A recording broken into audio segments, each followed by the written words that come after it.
Ada sesuatu yang diam-diam tumbuh di sekitar kita. Sering diinjak, dianggap gulma, dibuang tanpa pikir panjang. Padahal, di saat sistem pangan modern mulai goyah, justru itulah yang paling mungkin menyelamatkan manusia. Bukan padi, bukan jagung, bukan juga gandum yang selama ini kita anggap sebagai fondasi kehidupan. Ironisnya, semakin canggih dunia ini, semakin rapuh juga ketergantungan kita pada segelintir komoditas yang diproduksi secara masif, dikendalikan pasar global, dan sangat rentan terhadap gangguan kecil yang efeknya bisa menjalar ke mana-mana, seperti domino yang jatuh satu persatu tanpa bisa dihentikan.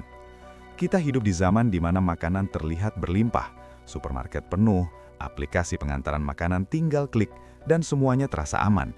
Padahal di balik itu semua ada sistem panjang yang kompleks dari petani, pupuk, distribusi, hingga geopolitik global yang menentukan harga dan ketersediaan. Sekali saja rantai ini terganggu, entah karena konflik, perubahan iklim, atau krisis energi, efeknya bukan cuma kenaikan harga, tapi bisa berujung pada kelangkaan yang nyata. Dan di titik itulah kita mulai sadar, selama ini kita terlalu bergantung pada tanaman yang terlihat penting, sementara yang benar-benar tahan banting justru kita abaikan.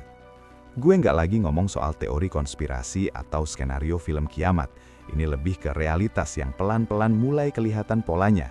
Dalam sejarah, krisis pangan bukan hal baru dan hampir selalu terjadi bukan karena bumi ini tiba-tiba berhenti menghasilkan makanan, tapi karena manusia terlalu bergantung pada satu atau dua jenis tanaman saja.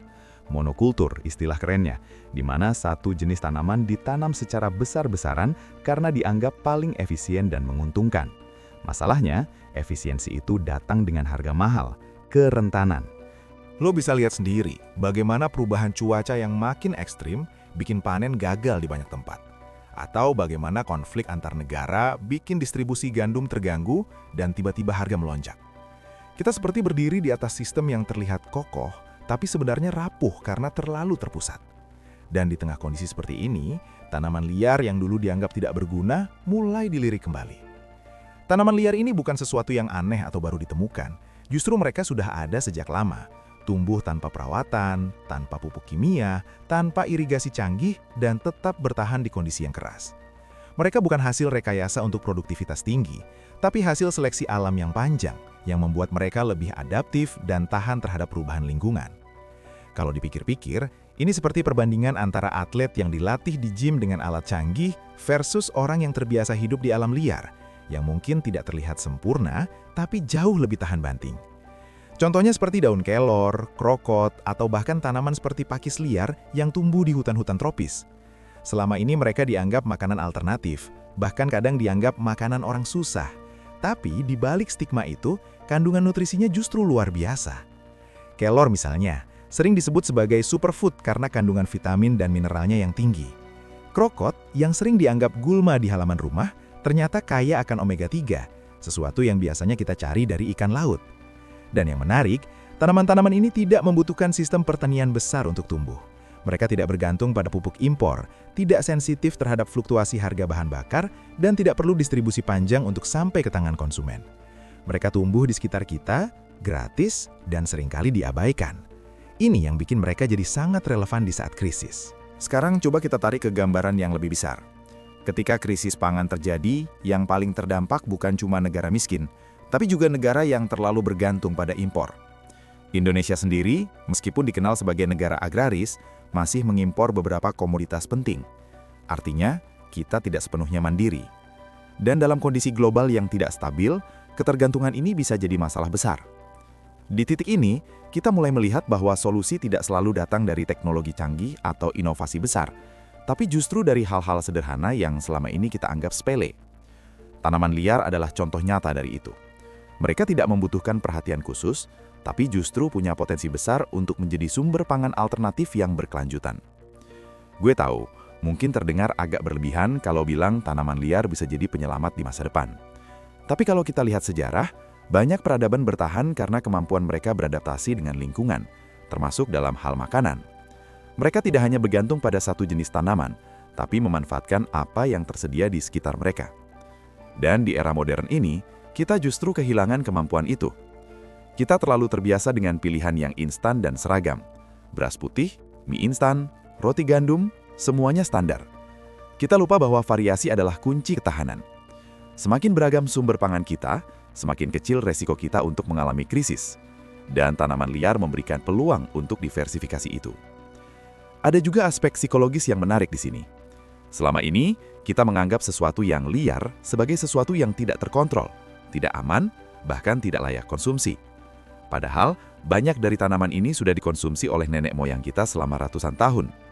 Yang berubah bukan tanamannya, tapi persepsi kita. Kita hidup di era di mana branding dan persepsi seringkali lebih kuat daripada fakta. Makanan yang dibungkus rapi, diberi label organik, dijual mahal, dianggap lebih sehat. Sementara tanaman yang tumbuh bebas tanpa campur tangan manusia dianggap kurang bernilai. Ini ironi yang cukup dalam dan mungkin jadi salah satu alasan kenapa kita tidak siap menghadapi krisis. Kalau krisis pangan benar-benar terjadi, pilihan kita akan berubah drastis. Yang dulu dianggap tidak layak, bisa jadi justru paling dicari. Harga tidak lagi ditentukan oleh tren, tapi oleh ketersediaan dan ketahanan. Dan di situ, tanaman liar punya keunggulan yang tidak dimiliki oleh tanaman komersial. Gua bukan bilang kita harus berhenti makan nasi atau mengganti semua makanan dengan tanaman liar, tapi ada baiknya kita mulai mengenal, memahami, dan mungkin mencoba memasukkan beberapa di antaranya ke dalam pola makan kita. Ini bukan soal gaya hidup, tapi soal kesiapan. Karena pada akhirnya, krisis tidak datang dengan pemberitahuan. Dia datang tiba-tiba, dan yang siap bukan yang paling kuat, tapi yang paling adaptif. Tanaman liar mengajarkan kita satu hal sederhana tapi penting. Bertahan bukan soal jadi yang terbaik, tapi soal bisa hidup di kondisi apapun. Dan mungkin, di tengah dunia yang semakin tidak pasti ini, pelajaran itu jadi lebih relevan dari sebelumnya. Kita tidak bisa mengontrol semua hal, tapi kita bisa memilih untuk lebih sadar, lebih siap, dan lebih terbuka terhadap alternatif yang selama ini kita abaikan. Jadi, ketika lo melihat tanaman liar di sekitar lo, mungkin sekarang sudut pandangnya sedikit berubah. Bukan lagi sekedar gulma yang mengganggu, tapi potensi yang belum dimanfaatkan. Sesuatu yang diam-diam menyimpan jawaban untuk masalah yang belum sepenuhnya kita sadari. Di akhir cerita ini, gue cuma ingin kita sama-sama mikir bahwa ketahanan itu bukan soal punya segalanya, tapi soal tidak bergantung pada satu hal saja. Dunia boleh berubah, sistem boleh goyah, tapi selama kita punya kemampuan untuk beradaptasi, selalu ada jalan untuk bertahan. Dan kalau menurut lo pembahasan seperti ini membuka sudut pandang baru, ngebantu lo melihat sesuatu yang selama ini terlewat, ya mungkin ini saatnya kita saling berbagi. Lo bisa bantu dengan cara sederhana, like, share ke orang-orang terdekat lo, dan subscribe kalau lo mau terus dapat insight seperti ini. Karena di dunia yang makin bising ini, kadang yang kita butuhkan bukan lebih banyak informasi, tapi sudut pandang yang lebih jernih.